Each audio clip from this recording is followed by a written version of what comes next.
In episode 2, June wakes up in Alaska in her mother's house, and she goes downstairs to see her mother and Nicole. It's as if for a split second, she's back to a little semblance of normalcy. Her mother is beside herself with joy about the fact that she's holding her granddaughter, even though she just met her and she had no idea she existed. But then the two women get into exactly how June's mom ended up in Alaska, how she even survived the colonies. Because as June says, I saw a picture of you in the colonies, like, you're supposed to be dead. But June's mom lets her know that she had a little bit of an exemption. You see, Gilead needed nurses. So the fact that she was a nurse gave her special privileges, and she was forced to treat people instead of actually serving in the colonies. Yeah, she was there for a little bit, but it was mostly as just a medic. Then, 6 months ago, her camp was liberated by the United States Army, or what's left of it, and she came to Alaska. She wasn't planning on being at that camp very long, but she stayed. And the reason she stayed was because of June. She called every single embassy that she could, trying to find out where June was, because she knew that her daughter would fight, because that's what she raised her to do. So even though she didn't have concrete proof that June was out of Gilead, she just had a hunch that June was going to do everything in her power to escape that hell.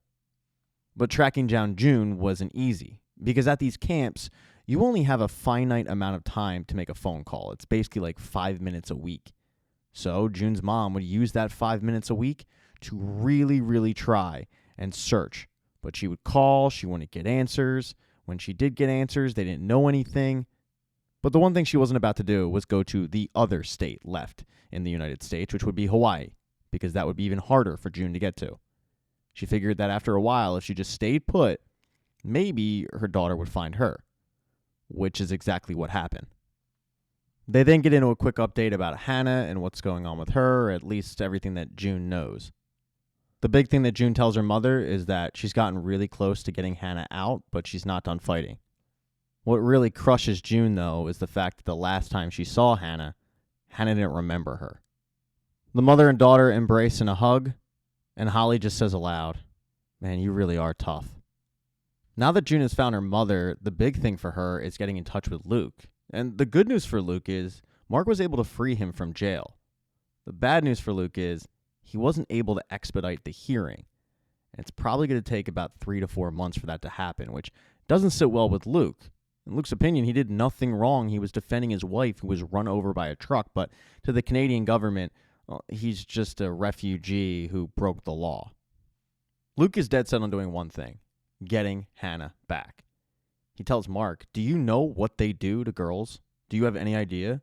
And every day that goes by, my daughter is in danger. I can't just sit back and do nothing." And that's when Moira says, "Well, Mayday wants to do something." Mark tells him that what Mayday wants to do is find the commanders who shot the plane down and kept Hannah in Gilead, and they want to kill him. And as soon as Luke hears that, he's game. After leaving the police precinct, Moira and Luke go to Rita's, and things aren't great over there either. The fact of the matter is, things aren't great for any refugee in Canada. Canada is sick of the refugees, and life has not been great for them. Because of this, Rita tells both Luke and Moira, "I'm thinking about going to New Bethlehem," which comes as a huge surprise to Moira. She's like, "Rita, you can't trust those people." But Rita lets her know that they might have a lead on her sister. And for Rita, that's all that matters. Before they can really get into any kind of conversation about Rita possibly going to New Bethlehem, they get a phone call, and it is from June. And June is elated to hear from Luke.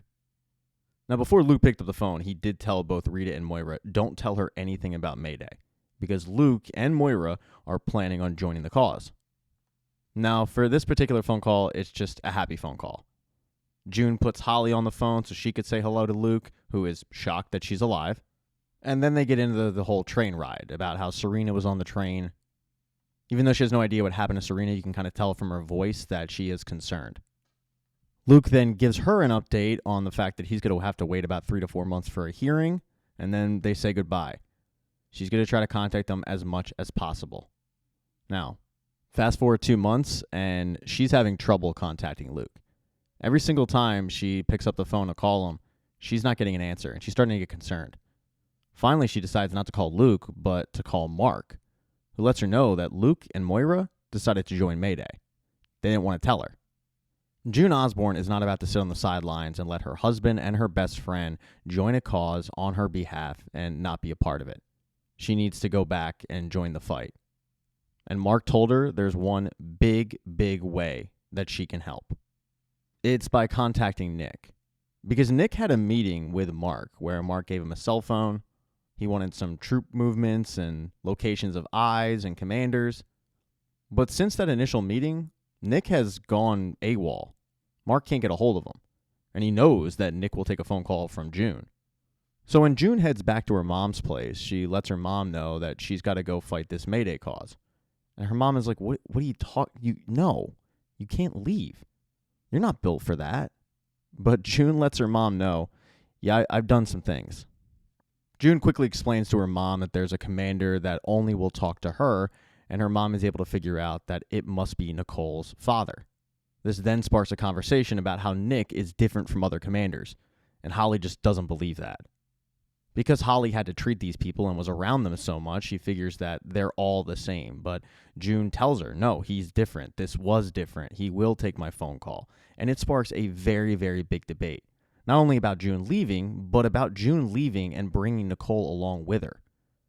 It's not long into the debate where Holly realizes that her daughter is going to leave no matter what, so she begs her to at least let Nicole stay. Stay with her. But the conversation gets so intense that June says something she's going to regret. She says to her mom, why would I leave her here so you can abandon her too? And as soon as she says that, she immediately feels bad. When cooler heads prevail, the two women do talk it out. June does apologize to her mom, telling her, I know you didn't abandon me. Her mom is able to talk some sense into June by convincing June to let Nicole stay. And it wraps up with June telling her mother that Nicole's real name is Holly, after her. A couple days later, June says goodbye to her mother and her daughter and heads off to go join Mayday. When she does, Mark is waiting outside of this abandoned house. June heads inside. There's a bunch of people waiting, and June introduces herself. Now, as for Nick, the little tiff he had with Commander Lawrence is water under the bridge when he meets with him. They actually joke about the whole situation, and Commander Lawrence reiterates that he had nothing to do with what happened to June. Before they can really get into any kind of conversation, Nick's father-in-law walks in and interrupts. He showed up to talk to Commander Lawrence about the New Bethlehem project. Commander Lawrence is proud to say that applications for New Bethlehem are through the roof. It's like the best private school you could think of. It's very, very high demand. Commander Wharton has to admit that it was a crazy idea, but it has worked out. And it's going to make Gilead a whole lot of money. But he does have one question. Where's Mrs. Waterford in all this? Because Lawrence made Serena the global ambassador of New Bethlehem, but she's been missing. And even though Lawrence hasn't given Serena Waterford much thought, it's pretty clear that Wharton wants Serena at New Bethlehem to welcome back people and have this sign of forgiveness.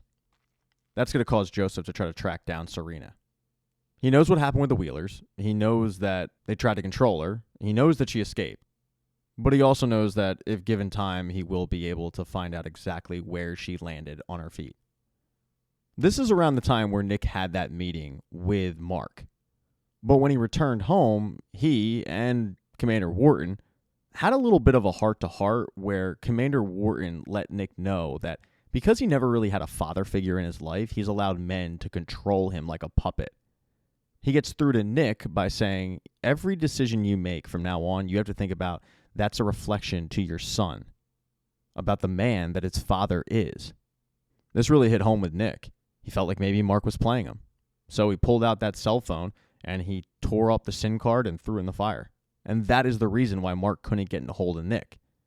But as for Joseph and his fact-finding mission of Serena, he is able to locate Serena. Serena was thrown from the train. She wandered about until she found a church that was welcoming to her and Noah. Now, she did give a fake name. She used the name Rebecca. And after 2 months in this little community, she was welcomed in. She felt a part of it. She felt comfortable. And it turned out the whole fake name thing was unnecessary because the woman knew who she was all along. She read Serena's book, but she also believed in forgiveness. Serena was quite comfortable in this community until one day, Commander Lawrence and his new wife showed up. The woman who was running the community let him know that he had no jurisdiction there, he wasn't welcome there, but Serena was willing to hear him out because, as Joseph said, hey, we come in peace. Joseph just wanted to have a conversation with Serena. Now, at first, Commander Lawrence tries to convince her to come to New Bethlehem on her own merit. He makes the pitch that it would be a good thing, and Serena reminds him that there's a reason why she left in the first place. She's pretty dead set on not going to New Bethlehem, even though Lawrence lets her know that it's way different than Gilead. Women are allowed to, crazy thought here, read a book. Can you believe it? What's next? They get the right to vote? And for Serena, who obviously is a free thinker and a powerful woman, the fact that she might get some rights back is appealing. She does recognize the fact that Joseph Lawrence doesn't view her like other women in the community, but still, it's not all that enticing. And that's when Joseph has to get tough with her, and he lets her know the eyes know where she is. And if the eyes know, it's only a matter of time before the Wheelers do too. That changes everything for Serena. That night, Serena, the heads of the community that she lives in, Joseph, Naomi, they all have dinner together with Serena at the head of the table. And Serena actually leads grace, but then she announces that while she appreciated the hospitality and her time there and being welcomed in, she has a higher calling, and it's time for her to move on. She boards a flight back to New Bethlehem with Joseph, and she's basically ready to do the bidding of the commanders. Thank you so much for checking out this recap. Please consider subscribing to the channel and subscribing to my Patreon. Hit thumbs up if you liked it. Smash that thumbs down button if you thought it sucked. If you left a comment, I don't get back to you. I usually don't check the comments unless they're like a super comment. Also, if you don't see the next video up on the end screen, not to worry. It'll be up in a day or